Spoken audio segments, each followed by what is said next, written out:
ಇತ್ತೀಚೆಗೆ ರಾಜಕೀಯ ವಲಯದಲ್ಲಿ ಮೂಡಾ ವಾಲ್ಮೀಕಿ ಹಗರಣದ ಚರ್ಚೆಗಿಂತ ಪರಪ್ಪನ ಅಗ್ರಹಾರ ಕಾರಾಗೃಹದಲ್ಲಿ ದರ್ಶನ್ಗೆ ರಾಜಾತಿಥ್ಯ ನೀಡಿದ ವಿಚಾರ ಹೆಚ್ಚು ಚರ್ಚೆಗೆ ಒಳಪಡ್ತು. ಇನ್ಫ್ಯಾಕ್ಟ್ ಮಾಧ್ಯಮಗಳಲ್ಲೂ ಕೂಡ ಮೂಡಾ ವಾಲ್ಮೀಕಿ ಹಗರಣಕ್ಕಿಂತ ಒಂದು ಹೆಜ್ಜೆ ಜಾಸ್ತಿ ದರ್ಶನ್ಗೆ ನೀಡಲಾಗ್ತಾ ಇದ್ದ ರಾಜಾತಿಥ್ಯ, ಅದರ ಹಿಂದೆ ಯಾರಿದ್ದಾರೆ, ರಾಜಕೀಯ ನಾಯಕರ ಪಾತ್ರ ಪ್ರಭಾವ ಏನಾದರೂ ಇದೆಯಾ ಅನ್ನೋದರ ಚರ್ಚೆನೇ ನಡೀತಾ ಇತ್ತು. ಎಲ್ಲ ಬೆಳವಣಿಗೆಗಳನ್ನ ಗಮನಿಸಿದ ಬಿಜೆಪಿ ನಾಯಕರು, ಅದರಲ್ಲೂ ಕೇಂದ್ರ ಸಚಿವ ಪ್ರಹ್ಲಾದ್ ಜೋಶಿ ಹೊಸದೊಂದು ಬಾಂಬ್ ಸಿಡಿಸಿದ್ದಾರೆ. ಮುಖ್ಯಮಂತ್ರಿ ಸಿದ್ದರಾಮಯ್ಯನವರಿಗೆ ಉರುಳಾಗಿ ಪರಿಣಮಿಸಿರುವ ಮೂಡಾ ಕೇಸನ್ನ ಡೈವರ್ಟ್ ಮಾಡಲಿಕ್ಕೇನೆ ಕಾಂಗ್ರೆಸ್ನವರೇ ಬೇಕು ಅಂತ ದರ್ಶನ್ ಫೋಟೋ ರಿಲೀಸ್ ಮಾಡಿದ್ದಾರಂತೆ. ಬೀಸೋ ದೊಣ್ಣೆಯಿಂದ ಸದ್ಯಕ್ಕೆ ತಪ್ಪಿಸ್ಕೊಂಡ್ರೆ ಸಾಕು ಅಂತ ಕಾಂಗ್ರೆಸ್ ಪಾಳ್ಯದವರು ಷಡ್ಯಂತ್ರ ಮಾಡಿದ್ರ ಅನ್ನೋ ಅನುಮಾನ ಪ್ರಹ್ಲಾದ್ ಜೋಶಿ ಅವರ ಈ ಹೇಳಿಕೆಯಿಂದ ವ್ಯಕ್ತವಾಗ್ತಾ ಇದೆ.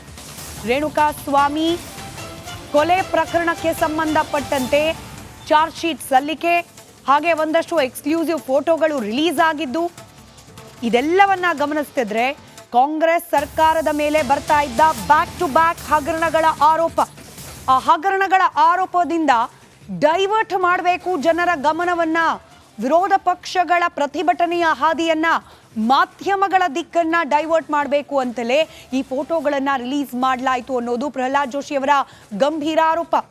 ದರ್ಶನ್ ಜೈಲಲ್ಲಿರೋ ಫೋಟೋ ಹಿಂದೆ ಹಾಗಾದ್ರೆ ಯಾರ ಕೈವಾಡ ಇದೆ ಅನ್ನೋ ಪ್ರಶ್ನೆ ಇದೀಗ ಮತ್ತೆ ಮುನ್ನೆಲೆಗೆ ಬಂದಿದೆ. ಕಾಂಗ್ರೆಸ್ ವಿರುದ್ಧ ಕೇಂದ್ರ ಸಚಿವ ಪ್ರಹ್ಲಾದ್ ಜೋಶಿ ಇಂಥದ್ದೊಂದು ಗಂಭೀರವಾದ ಆರೋಪವನ್ನ ಹೊರಗಿಟ್ಟಿದ್ದಾರೆ.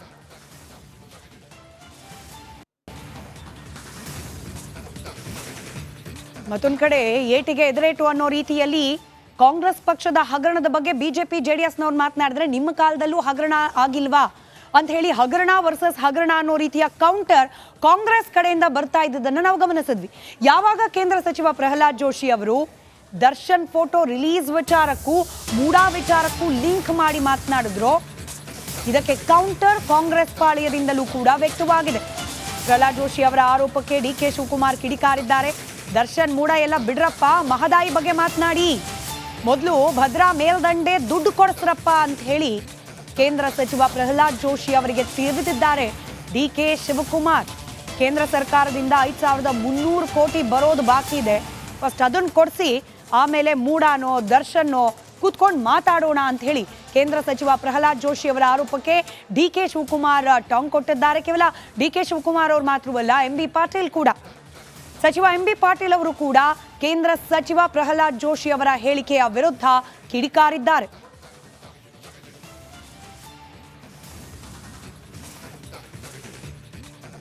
ದರ್ಶನ್ ಪರಪ್ಪನ ಅಗ್ರಹಾರದ ಜೈಲಿನಲ್ಲಿ ಬಿಂದಾಸ್ ಆಗಿ ರಾಜಾತಿಥ್ಯವನ್ನ ಸ್ವೀಕರಿಸ್ತಾ ಇದ್ದ ವಿಡಿಯೋ ಹಾಗೆ ಫೋಟೋ ವೈರಲ್ ಆಗಿದ್ದು, ಇದೀಗ ಪರಸ್ಪರ ರಾಜಕೀಯ ಕೆಸರೆರಚಾಟಕ್ಕೆ ಇದೇ ವಿಚಾರ ಕಾರಣವಾಗಿದೆ.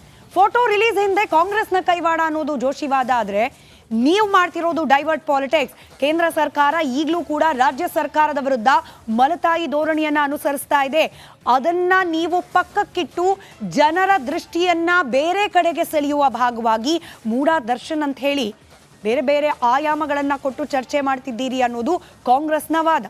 ಪರಪ್ಪನ ಅಗ್ರಹಾರ ಕಾರಾಗೃಹದಿಂದ ರಿಲೀಸ್ ಆದ ಫೋಟೋ, ವಿಡಿಯೋ ಹಾಗೆ ಕಾಂಗ್ರೆಸ್ ಬಿಜೆಪಿ ನಡುವಿನ ಆರೋಪ ಪ್ರತ್ಯಾರೋಪಗಳು ಯಾವ ಹಂತಕ್ಕೆ ಹೋಗಿ ನಿಂತಿದೆ, ಈ ಕುರಿತಾದ ಒಂದು ಡೀಟೇಲ್ ರಿಪೋರ್ಟ್ ನಿಮ್ಮ ಮುಂದೆ.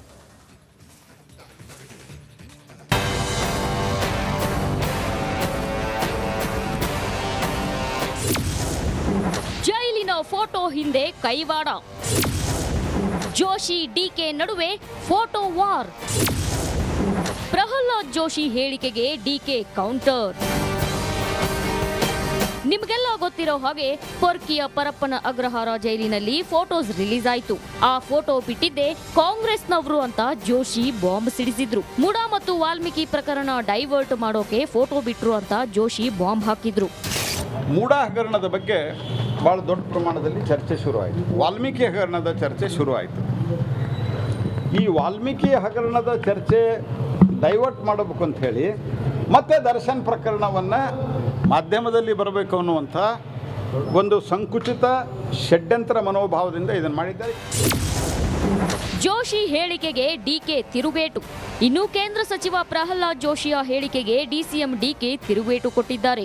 ದರ್ಶನ್ ಮುಡಾ ವಿಚಾರ ಬಿಡ್ರಪ್ಪ, ನೀರಾವರಿ ಕ್ಷೇತ್ರದ ಮಹದಾಯಿ ಸಮಸ್ಯೆ ಬಗೆಹರಿಸಿ ಹಾಗೂ ಭದ್ರಾ ಮೇಲ್ದಂಡೆ ಯೋಜನೆಗೆ ಕೇಂದ್ರ ಸರ್ಕಾರದಿಂದ ರಾಜ್ಯಕ್ಕೆ ಬರಬೇಕಾದ ದುಡ್ಡು ಕೊಡಿಸ್ರಪ್ಪ ಅಂತ ಜೋಶಿ ವಿರುದ್ಧ ಡಿಕೆ ಕೆಂಡಾಕಾರಿದ್ದಾರೆ.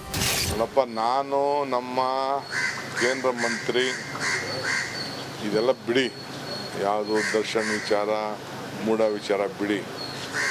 ಈಗ ಮಹದಾಯಿ ವಿಚಾರ ಏನು ನಮ್ಗೆ ತೊಂದರೆ ಆಗಿದೆ, ಸಮರ್ಥನೆ ಮಾಡ್ಕೋತಾರ. ಪ್ರಹ್ಲಾದ್ನಲ್ಲಿ ಅದು ಕೊರೋನಾದಲ್ಲಿ ಲೂಟಿ ಹೊಡೆದಂಥದ್ದು, ಅಥವಾ ಈ ಕರೋನಾದ 2,000 ಕೋಟಿ ಏನಾದರೂ BJP ರಾಜ್ಯ ಚುನಾವಣೆಗೆ ಖರ್ಚು ಮಾಡಿದ್ರೆ ಅದನ್ನು, ಅಥವಾ ಕೇಂದ್ರ ಪಾರ್ಲಿಮೆಂಟ್ ಎಲೆಕ್ಷನ್ಗೆ ಹೋಯ್ತಾ ಅಥವಾ ಹೈಕಮಾಂಡ್ಗೆ ಹೋಯ್ತಾ BJP ಹೈಕಮಾಂಡ್ಗೆ ಚುನಾವಣೆ ಖರ್ಚಿಗೆ ಬಸ್ಕೊಂಡ್ರ.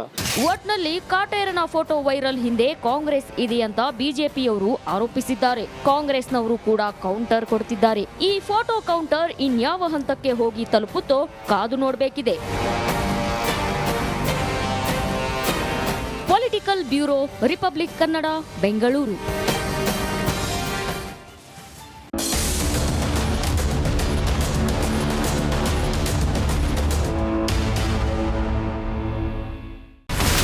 ಇಲ್ಲಿರುವಂತ ಈ ಒಂದು ಗುಡ್ಡ ಕುಸಿದ ಪರಿಣಾಮ ಯಾವ ರೀತಿಯಾಗಿತ್ತು ಅಂತಂದ್ರೆ, ಗಂಗಾವಳಿ ನದಿ ಪಕ್ಕದಲ್ಲಿರುವಂತಹ ಉಳುವರ್ ಎನ್ನುವ ಗ್ರಾಮ ಸಂಪೂರ್ಣವಾಗಿ ಇವತ್ತು ನಾಶ ಆಗಿದೆ. ಮನೆ ಮಠ ಏನಿಲ್ಲ, ಎಲ್ಲ ಹೋಗ್ಬಿಟ್ಟಿದೆ. ಇವತ್ತು ರಿಪಬ್ಲಿಕ್ ಕನ್ನಡ ಮಾಡಿದಂತ ಒಂದು ವರದಿಯಿಂದಾಗಿ ಎಚ್ಚೆತ್ತುಕೊಳ್ಳುವಂತ ಕೆಲಸ ಸರ್ಕಾರ ಮಾಡಿದೆ, ಸಚಿವರು ಕೂಡ ಮಾಡಿದ್ದಾರೆ. 2 ಗಂಟೆಗೆ ಸುದ್ದಿ ಮೂಡಿಸಿದ್ದು 6 ಗಂಟೆಗೆ ಎಲ್ಲ ಸಚಿವರು ಮಿನಿಸ್ಟರ್ ಎಲ್ಲ ಬಂದು ಇಲ್ಲಿ ನೋಡೋಗಿದ್ದಾರೆ. ಎಲ್ಲ ಜನರಿಗೂ 1,20,000 ಮತ್ತೆ ಅವರಿಗೆ ಮನೆಗೆ 5 ಲಕ್ಷ. ಈ ಸುದ್ದಿಯನ್ನ ಎಲ್ಲ ಒಂದು ಅಧಿಕಾರಿಗಳಿಗೆ ಮೂಡಿಸಿದ್ದಕ್ಕಾಗಿ ರಿಪಬ್ಲಿಕ್ ಕನ್ನಡ ಟಿವಿಗೆ ಧನ್ಯವಾದ ಹೇಳಿ ಇಷ್ಟಪಡ್ತೇವೆ. ಮನೆನೂ ಕೊಡ್ತೇವೆ, ಮಕ್ಕಳ ಶಿಕ್ಷಣಕ್ಕೆ ತೊಂದರೆ ಆಗದೆ ಇದ್ದಂಗೆ ಹೆಲ್ಪ್ ಮಾಡ್ತೇವೆ. 1,20,000 ಮನೆ ಯಾರ್ದ್ರ ಡ್ಯಾಮೇಜ್ ಆಗಿದೆ ಅದನ್ನ ಕೊಡ್ತೀವಿ ಅಂತ ಒಪ್ಕೊಂಡಿದ್ದಾರೆ. ನಮ್ಮ ಕಷ್ಟಕ್ಕೆ ನೀವು ರಿಪಬ್ಲಿಕ್ ಕನ್ನಡದವರಾದಂತ ನೀವು ನೆರವಾಗಿರುತ್ತೆ ನಾವು ನಂಬಿದ್ದೇವೆ. ಅವರಿಗೆ ಸೂರನ್ನ ಕಲ್ಪಿಸಿಕೊಡೋವರೆಗೂ ಕೂಡ ರಿಪಬ್ಲಿಕ್ ಕನ್ನಡ ಅವರಿಗೆ ಧ್ವನಿಯಾಗಿ ನಿಲ್ಲುವಂತ ಕೆಲಸವನ್ನ ಮಾಡುತ್ತೆ.